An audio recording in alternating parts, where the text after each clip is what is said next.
Ralph Jones at State Farm Arena getting a phone call around that time as he's literally with blue seals in his hand to seal up these containers. And you can see his shoulders kind of slump for a second. Then he goes over and does some more work on the side, I think ginning up the courage to go tell these workers who had been there all day, hey guys, we have to stay here longer to keep scanning at least the batches we have. So you can watch all this happen. You can see it from the beginning to the end. We watched the beginning of that thing, and let's be clear.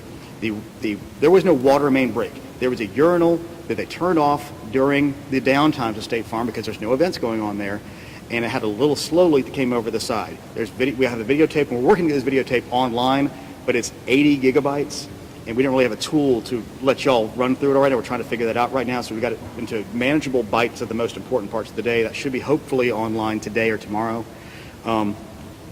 So you'll see when they walk in and they see the obvious water leak on the floor. You will see when they move all the stuff out of the way. You will see the Zamboni little carpet dryer thingy driving around. I mean, you can see all these things happen. You can see the table get put in place. And what's really frustrating is the president's attorneys had this same videotape. They saw the exact same things the rest of us could see, and they chose to mislead state senators and the public about what was on that video. I'm quite sure that they will not characterize the video if they try to enter it into evidence, because that is the kind of thing that could lead to sanctions, because it's obviously untrue. They knew it was untrue, and they continue to do things like this. So that's one. Ware County. There are no seized machines in Ware County. Not true. Did not happen. There was a written report from an activist who says the hand count was 37 off. It was. He says the only reason it could be off is because of an algorithm in the machines, which is ridiculous. What have we been saying since the beginning? The most obvious fault point in any of the system is the human beings who are counting them. Again, it was 0.26%. That's pretty close, especially when all the studies show you expect a 1 to 2% differential on hand-counted ballots. And if you take that math, and that biggest part of the hand-counted ballots that you could have problems on is the mail-in absentee. If you look at 25% of 1 to 2%, what does that get you? About 2.26%. So that's well within the normal range. There is no algorithm proof. There are no seized machines. I believe some people are trying to conflate this with some of the machines being inspected in Michigan, but that's just not the case. And then specifically, a United States congressman sent this disinformation out on his Twitter. He wrote it himself. Again, it's irresponsible. I was the campaign manager years ago in 1994 for the first Republican to get that 10th district seat. He would never have acted that irresponsibly, and I'm frustrated that we continue to see people who are put in positions of responsibility sending out this disinformation and undermining the electoral system. Okay, another one. Jen Jordan and Elena Parent did not get on a plane to go count votes in Pennsylvania. Okay, they basically said, here's a picture of a blonde woman in a mask. Here's another picture of a blonde woman in a mask. Obviously, there's a conspiracy where Democrat state senators are counting ballots in Pennsylvania. It's ridiculous. I can't believe I have to keep on standing here and saying these things, but I do. And so there is no algorithm. The 5 million ballot hand count proves there's no algorithm switching votes. Is there any of the disinformation I missed over the weekend, guys? Justin, I'm not sure. We're getting the same messages here. Yeah. The one I keep hearing over and over, using women scanning ballots over and over and over again. Can you explain whether the machines can count ballots 3 times? Well, if it counted it 5 times, guess what? It would have shown up in the hand count. Because if you do the same batch, and let's say, I don't even know how many there were, 100, 200, whatever it was, and you'll see you do it 3 times, they would have been 600 off on that on the hand count. They weren't. I mean, it's just, as I've said, and y'all have heard me say it before, it's like a ridiculous game of whack-a-mole. You just keep on finding the next one, and it kind of we're now at the point where they've recycled them. They're going back to the algorithm thing that they've been debunked before. So, all right, what else? What other questions we got? Yes. Yeah.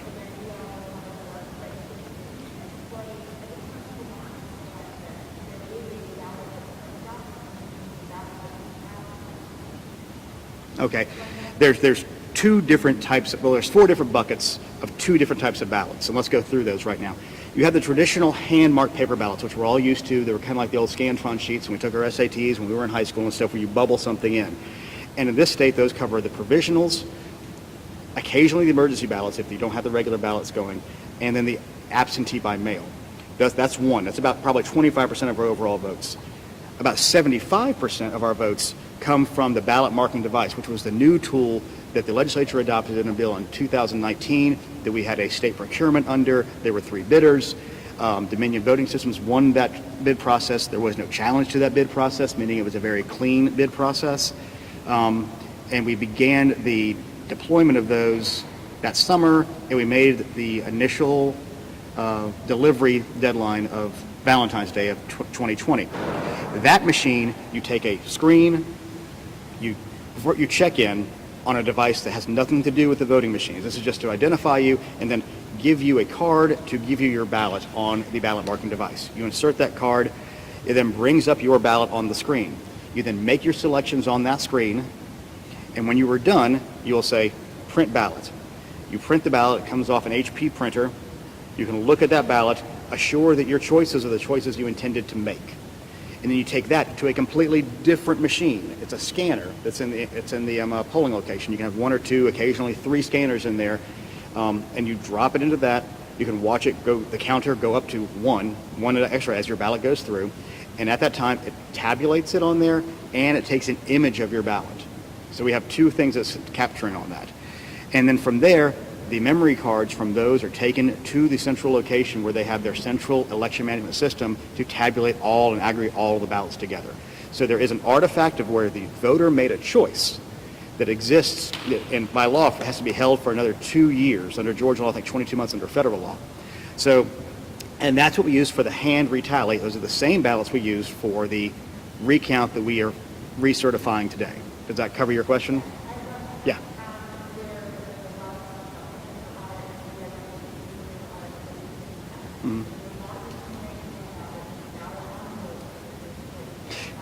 Yes. The ballot envelopes under the same laws that keep the ballots alive also have those for 2 more years. And there will be, Governor Kemp and Secretary Raffensperger are working together. We're going to be bringing in the GBI as handwriting experts to go over those specific counties where there are specific allegations about any issues around the signature match with the absentee ballots. But that is not a statewide, signature audit. Because one of the remedies asked for in the Powell lawsuit is if there's a certain percentage, they don't really say what, that don't match, and it's a subjective measure. As we all know, everybody's ballot signatures can change. It's a subjective measure. So if you're arguing over that, then they'll say a certain percentage. If we get to that certain percentage, throw out all the absentee ballots, which is a ridiculously over-the-top hammer that no federal court is going to allow. So again, it was an unnecessary thing, but we always investigate when we have specific allegations. When there's a specific allegation to investigate, we'll do it. But a generalized, we don't like the outcome, we think this is a faulty part of the system, we're not going to do that. But we've said before, the place in the system that is the most likely to have an issue is going to be in the absentee by mail program, because in person, we always present an ID. So we absolutely know that the person who is voting is that person who's supposed to be voting legally. 1 second, let me go over there.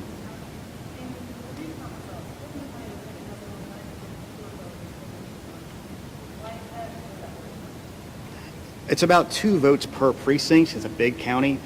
It's a little worrisome, and my best guess is they have a batch somewhere they didn't get. And we've been asking about it. The problem is the clock's running. The clock ran out. And it's a big, big county. They've had managerial issues. We know that.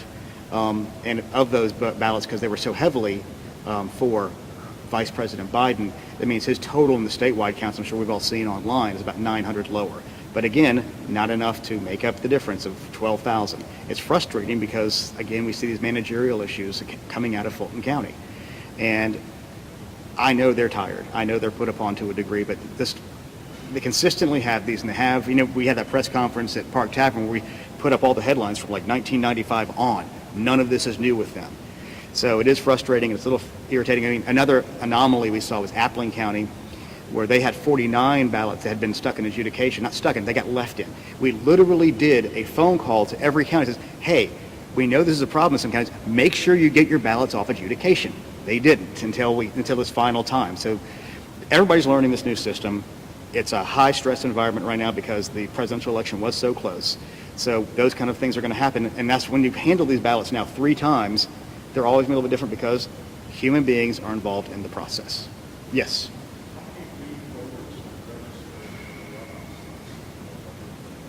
I don't have the answer to that question. We'll try to get it. Part of the reason we don't is because only as of last Tuesday or Wednesday, really, could Fulton, DeKalb, and Clayton put any new registrations in because they were involved in their large runoffs.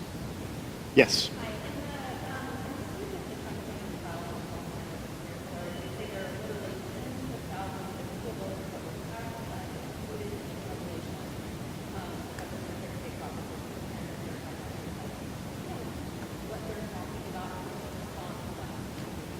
No, I have no idea what they're talking about, but they need to present their evidence if they make that kind of claim. Yes.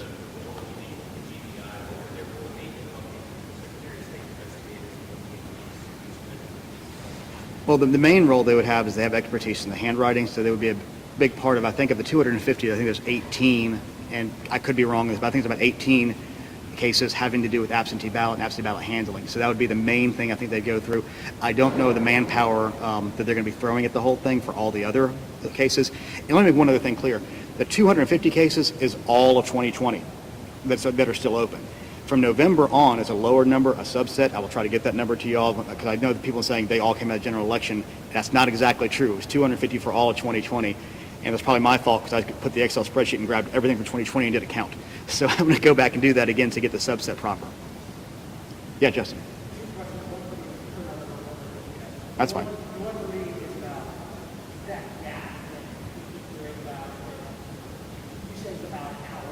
Mm-hmm.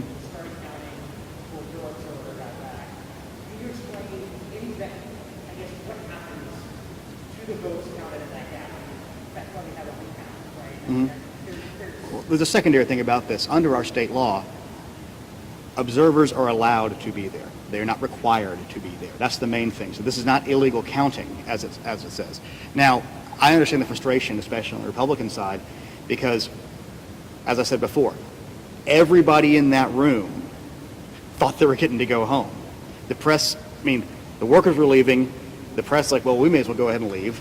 There's no reason that the election workers couldn't think the same. The observers couldn't think the same thing. They were all literally boxing things up and putting seals on. The doors were not locked. Nobody was kept out. It's frustrating because I know somebody might have said, because there's no audio to this is a problem, so it's always going to be a he said, she said from now ad infinitum. And somebody said, we're done for the night.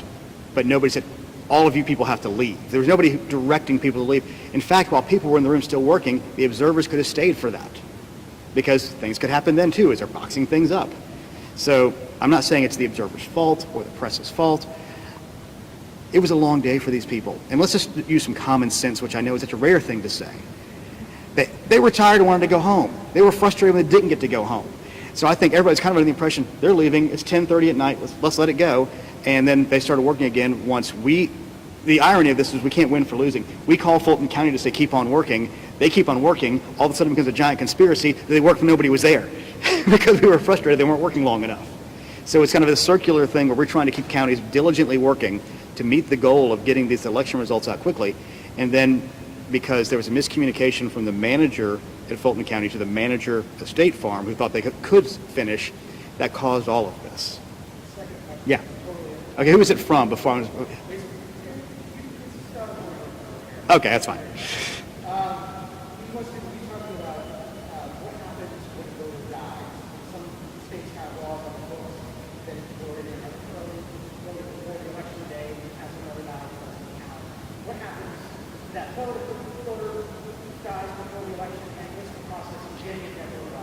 Well, let's start with the easy part. The main process of getting a dead voter off the rolls is handled at the county level. They get vital records come in, and they just deal with it usually monthly or weekly, depending on the processes they have in place.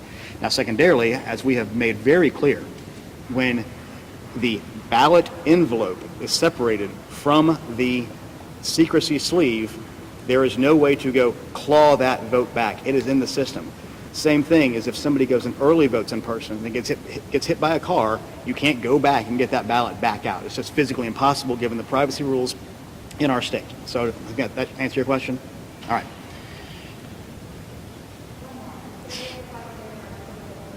Today is the final day for Georgians to register to vote in the January 5th runoff election. If you can go to it's usually when their doors close at the registrars. If you do it in person, you can go to the online portal if you have a driver's license attached to your voter registration, or if you have a driver's license, because we can find your information from that. And that goes to 11:59 tonight. Yes? As I pointed out in the beginning, we're waiting for Coffee County to do their certification, and they took the weekend off, and I talked to somebody who talked to the county commission chairman who hasn't been told yet when they're having the elections board get together to do that certification. It has to be today. It will have to be today. Yeah, it probably will. All right, anything else? All right, thank y'all.